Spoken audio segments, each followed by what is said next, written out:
Tama ba talaga ang market structure mo o akala mo?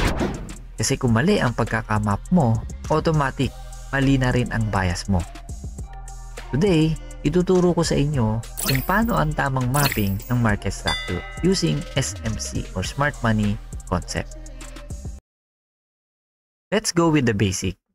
Pag yung price ay nagpo-form ng higher high, higher low, higher high and higher low, meron tayong bullish bias. Pag yung price naman ay nagpo-form ng lower low, lower high, lower low, lower high, meron tayong selling bias. Bago ko ituro ang mapping ng market structure, mag-i-introduce muna ako ng konting terminologies na ginagamit sa SMC. Una, ang break of structure. Ang break of structure, pag meron kang bullish break of structure, indication yan na continuous ang bullish trend. Pag nakakita ka naman ng bearish break of structure, indication naman to ng continuation sa bearish structure. Okay. Ang market ay hindi magbibigay sa inyo ng simple at mabilis basahin na market structure. Kadalasan, magulo at komplikado, katulad ng nakikita nyo sa screen. So, bibigyan ko kayo ng 3 steps para ma-identify at ma-establish natin yung market structure. First step, liquidity grab plus break of structure. So, mako-confirm natin yung higher low after ng break of structure above. So, ito ay para sa bullish structure. Step 2, para ma-confirm natin yung higher high, kailangan ma-take out niya yung previous pullback or yung recent pullback. At yung recent pullback na yun ay tatawagin nating inducement. Next, step 3. Na-confirm na natin yung range. Yung higher high at yung higher low natin. Ang kailangan yung gawin ay antayin yung price pumunta sa mga discounted zone para pumasok sa market. Kung pwede kayong gumamit ng Fibonacci retracement, yan, nandito tayo sa 0.5 pababa, so pwede kayong umentry dyan. Siyempre, maghanap kayo ng other confirmations like lower time frame entries, order block, at fair value gap. Okay, ano naman tong SOCH o change of character? Ang change of character, indication yan ng reversal. Kung yung price ay bumaba, so from bullish, pwede siyang maging bearish structure pag nagpakita pa siya ng break of structure below. Subukan naman natin mag-map out ng market structure sa real chart.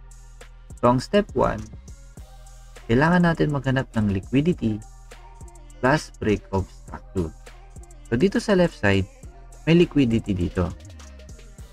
Or kung mapapansin nyo, yung first pullback natin ay nandito. So lagay natin dito inducement. Tapos pag na-break niya yung structure sa ilalim, meron tayong break of structure below. So yung highest point dito, yan yung lower high. And then, sa step 2, kailangan ma-confirm natin yung lower low. So para ma-confirm yung lower low, dapat yung first pullback o yung inducement ay ma-take out. Since yung price ay umakyat na, kasi yung inducement natin, na-take out na yung inducement, so na-confirm na ngayon yung lower low. So ito na ngayon yung range natin from this point to this point. Pag na-break niya yung ilalim, meron tayong continuation sa bearish side. And then yung highest point dito, ito yung lower high. So yan yung first step. Second step, hanapin ulit natin yung recent pullback or yung inducement. Kailangan ma-take out yun. So nandito na ako sa ilalim, ito yung magiging recent pullback ko. So ito yung inducement. Nung na-take out siya, bumaba yung market structure. So na-confirm na ba yung structure natin sa baba? Actually, hindi pa. Ito pa yung isang rule kasi dyan. Dapat mako-confirm yung break of structure pag sa body siya nag-close. Since dito, nag-close siya sa wick, hindi pa yan mako-consider na break of structure. So, liquidity sweep lang yan. Ang liquidity sweep kasi, indication to ng reversal. Pag nag-close siya sa wick. So, antay lang tayo ng price. Ang ginawa ng price ay pumunta na sa kabilang side. So, since ito yung highest point natin, yung recent market structure natin, pag na-break niya to, dito mag-start ng change of character.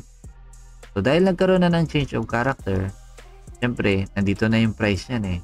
Hanap na ako dito ng confirmation. Hindi muna ako papasok sa change of character. Minsan kasi, ang change of character, kuha lang sila ng liquidity dito, and then, magko-continuation pa rin sa baba. So, dito, mag-aantay muna ako ng isang break of structure. So, kung mag-break of structure siya sa taas, so bullish ang bias ko. Okay, tingnan natin to. Merong inducement dito sa point na to kasi yan yung recent pullback. Okay, na take out na. So, pag binrake niya yung top na to,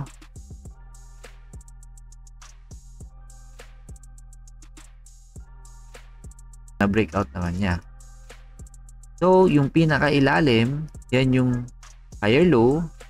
Kasi bullish bias na tayo eh. And then, yung higher high, kailangan makapag-take out siya ng inducement or yung recent pullback. So, ang recent pullback natin, hindi ito. Okay, kasi, base sa candlestick, isang leg lang yan. So, later on, ituturo ko naman kung paano basahin yung mga candlesticks. Ano? So, ang first pullback natin, actually, ay nandito. Okay? So, bakit ito? Kasi yung candle na to, bumaba pa siya.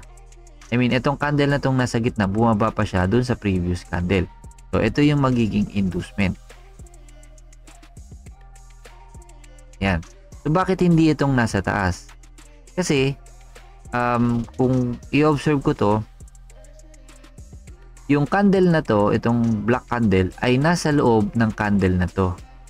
So, parang isang straight line lang yan. Hindi siya pullback. So, ito yung i-consider natin na pullback. Ngayon, pag na-break yan, sa taas, mako-confirm yung break of structure natin above. Pag na-break dito, magkakaroon ng change of character pag sa ilalim.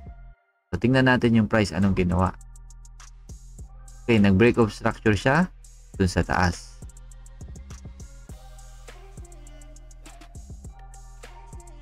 Okay, and then yung lowest point, after ng start ng break of structure, yun yung magiging higher low. So, ito yung pinaka lowest. Next, i-confirm naman natin yung higher high. So, kailangan ko maghanap ng recent pullback. Ang recent pullback natin ay nandito. Okay, yung inducement. So, nung na-take out na yung inducement, na-confirm na ngayon yung structure natin from this point to this point. Siyempre, bullish pa rin tayo. Okay, nung nabasag niya tong taas, yung recent high, so meron ulit tayong break of structure above. Yung lowest point, ito yung higher low, then yung higher high natin, ito yung recent pullback, na-confirm na ngayon yung higher high. So, na-break niya ulit yung high natin, yung recent high, so meron ulit tayong break of structure above. Yan. Next, ito yung lower high. Yung higher high natin, kailangan hanapin muna yung recent pullback. So, ito yung recent pullback. Okay. Na-take out na yung recent pullback. So, na-confirm na yung higher high natin. Ito yung magiging inducement. So, ang ginawa naman na price ay nag-change na siya ng character. Kasi, from bullish to bearish na siya, ano?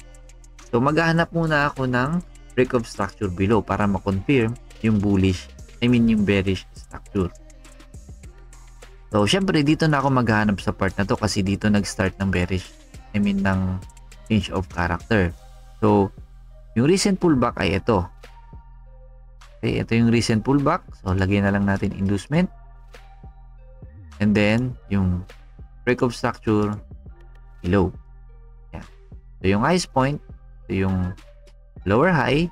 So, i-confirm natin yung lower low pag na-break or pag na-take out na yung inducement. Ito kasi yung inducement or yung recent pullback. And na-take out naman na siya. So, na-confirm na yung lower low. Pag na-break tong lower low, meron tayong continuation sa bearish side. So, ang highest point natin, ito. So, ito ngayon yung magiging lower high. And then, maghahanap ako ng inducement. So, dito, wala akong makitang inducement. Ang mangyayari dyan, ito ngayon yung magiging inducement. So, ang ginawa naman ng market is sinweep niya, nag-sweep, nagkaroon ng sweep. And then, bumaba siya. So, confirm ngayon yung break of structure natin below. And then, yung first pullback natin ay nandito. So, ito yung inducement.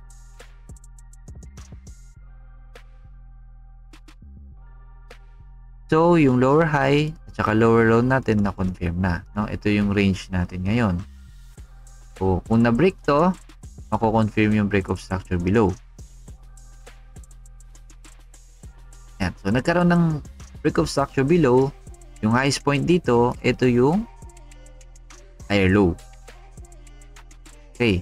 So, nasaan yung inducement dito? Ang inducement, yung first pullback, nandito. Yan. And then, na-take out yung inducement. So, na-confirm yung lower low. And then, nagkaroon ng break of structure below. So, meron ulit tayong bearish bias. Then, yung market ay bumaba na ng bumaba. No? Tapos, ito yung recent pullback. Yung inducement. Na-take out na yung inducement. So, na-confirm na yung lower low. And ang ginawa ni market is nag-break of structure na siya, below. So, yung high natin ay nandito, lower high, and then yung lower low, kailangan ma-confirm natin ito yung inducement eh. So, kung ito yung inducement, na-take out na yung inducement, tapos, ang ginawa ni market, hindi siya nag-confirm ng break of structure kasi hindi siya nag-close sa body, nag-close siya sa wick. So, dahil meron tayong liquidity sweep, sign to ng reversal, so, ang ginawa naman ni market is nag-reverse nga.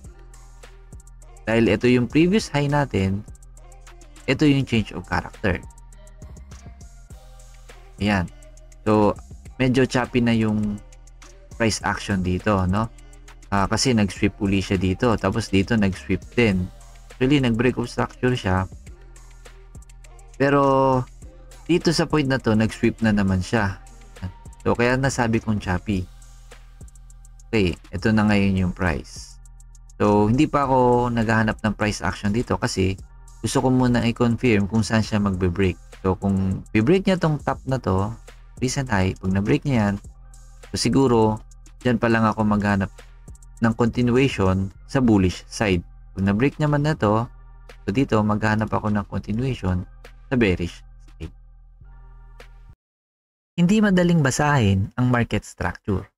Mukha lang siyang simple sa simula. Uptrend, downtrend, and yung range. Pero kapag actual chart na, nagiging mas komplikado dahil sa mga fake outs, biglang galaw ng presyo, at mga unpredictable shifts na nalilituan ng karamihan na traders. Hindi enough na makita mo lang ang highs and lows. Dapat alam mo rin kung sino ang may control. Kaya kailangan ng mas malalim na analysis para mas ma-identify mo ang totoong direksyon ng smart money at maiwasan mong matrap sa market noise.